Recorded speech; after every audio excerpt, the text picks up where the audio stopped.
Hello and welcome back. In this video, we're going to take a look at our first example of HTML injection, but we're also going to take a look at how we can set up and deploy vulnerable virtual machines on our TryHackMe platform. So first thing to make sure is that you have burp suite turned on, even though we won't need it for this lecture, but it's good practice to get used to using it and having it as a proxy every time you perform some website penetration testing. Then go and log in to your TryHackMe account. And now we want to see how we can actually deploy their virtual machines and test them. So for this course, we're going to be using OWASP 10 Vulnerabilities Lab, which is free to use on this platform. It is located if you go on Learn, then you navigate to Web Hacking Fundamentals. And under the Web Hacking Fundamentals, if we scroll a little bit down, we're going to see OWASP Top 10, which is the room that hosts top 10 most critical website vulnerabilities. And it's also free to use. So let's click on it. This will be the room that we're going to be doing. And in this specific room, we don't really have an HTML injection. However, we can use a different task that we have right here to demonstrate HTML injection. And that different task is going to be this one, task number 5, Command Injection Practical. Just so you don't get confused, we are not yet learning command injection. We're going to be focusing on command injection later in the course. For now, we want to do HTML injection. And we can also do it on this lab right here. You don't need to read any of this for now. We're going to leave that for later. For now, we're only interested into starting this machine. But there is one problem with this. Once we start the machine, it will be deployed in their own network. So we must VPN to their network in order to be able to access this machine. How can we do that? Well, it's rather simple. We can do that with the help of OpenVPN that we have inside of our Kali Linux. And they have a good guide on how we can do that. So navigate to this icon right here, then navigate to Access. And here we have the page where we can download our configuration file that we will use to access their VPN server. Here I have my VPN server selected, which is currently this one, and if I click on download my configuration file, it will open this file, which will have my username as well as .ovpn. If we save the file, it will be located in our downloads directory, and all we have to do afterwards is open a terminal, navigate to your downloads directory. If I type ls, here will be the file that I just downloaded. And in order to VPN into their network, we type sudo openvpn and then the file name, which in my case is this one. If I press enter, I enter my password. In just a few seconds, we will have everything set up. And now if we open a third terminal and we type ifconfig, you will see this third interface right here where you will get the IP address from the VPN, which in my case is this one. And this is the IP address that we will use to communicate with the vulnerable virtual machines that we're going to deploy on their network. So now that we did that, we can refresh this, and hopefully if we did everything correctly, this should update our information. We're currently connected to their VPN server, and this is our Kali Linux IP address. Okay, now let's go back to the lab. Now that we did all of this, let's navigate again to Web Hacking Fundamentals. Let's go to OWASP Top 10.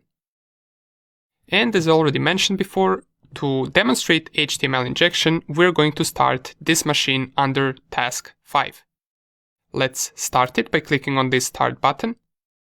And it will say starting your machine, please wait. In a few seconds, we're going to see this tab right here. It will say that the machine expires in 59 minutes, so that is how long we have to solve our task. Even though we're not really doing the command injection task, but this is how long the machine will stay up. And the IP address of the machine will be shown in 39 seconds. So all we have to do for now is to wait for this timer to go to 0 in order to be able to see the IP address of our target machine. And here it is. I got my IP address of my virtual machine. Now, it gives you this option to copy it, and the first thing that I always like to do with this is I like to try to ping that IP address, because sometimes it might take a couple of minutes for you to be able to communicate with this machine. You won't be able to communicate with it straight away, so pinging or visiting the HTTP web page won't really work. As we can see right here, I'm still not able to ping it. So let's wait for a couple more seconds, and hopefully in a minute or two we should be able to visit the web page of this IP address, and also we should be able to ping it. Okay, a few minutes went by, and let's try it again. If I ping the IP address, now we have established connection and we can communicate with this machine. Awesome. Let's Control-C this, and the next thing that we want to do is visit the web page on this machine. Now, for the command injection part, if we go to the task that we have, we would be visiting this link right here. But we're not really interested in performing command injection right now. We will do that later. For now, we want to perform HTML injection. So what I want you to do is I want you to copy the IP address of your machine and add / at the end. Press enter, and it should load this page that says directory search. It's a very simple web page. As we can see, we do have a user input right here. We can type something in, and then we have a button to submit. So let's type, for example, test. Click on submit, and we get an error. User test was not found on the system. Now, what does this tell us? If we go back to our theory video of HTML injection, we remember that if our input that we specified reflects somewhere on the web page, we can try and test for HTML injection, and our test was reflected here. So what would happen if we, for example, typed HTML code? Let's give it a try. Let me just zoom this in so we can see everything better. And I'm going to type h1 and then close header tags and then capital test and then close header tags again. So we have open header tags for the h1 header size. We have test and close h1 tags. Let's submit this, and here it is. We get test printed in header of size 1. So that means this is vulnerable to HTML injection.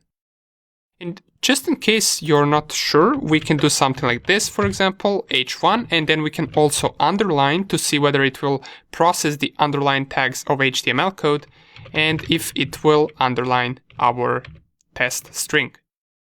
Don't forget to close both underline tag and header 1 tag, and if we submit, well, here it is.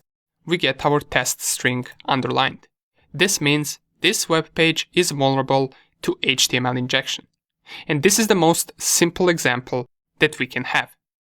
Nonetheless, we're going to take a look at some other examples and some other possibilities with HTML injection in the next videos, but for now on, we'll learn how we can deploy our virtual machines inside of our TryHackMe account, and we also learned how we can connect to its VPN. Remember that you will have to do this every time you start TryHackMe. But once you downloaded this file that we have right here, you can always use the same file.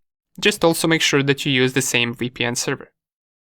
You just run this command every time you want to use TryHackMe, and it will connect to their VPN, which will allow you to access their machines whenever you start them.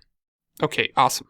Now that we got that out of the way, let's see an example of HTML injection on our OWASP BWA virtual machine. See you in the next video.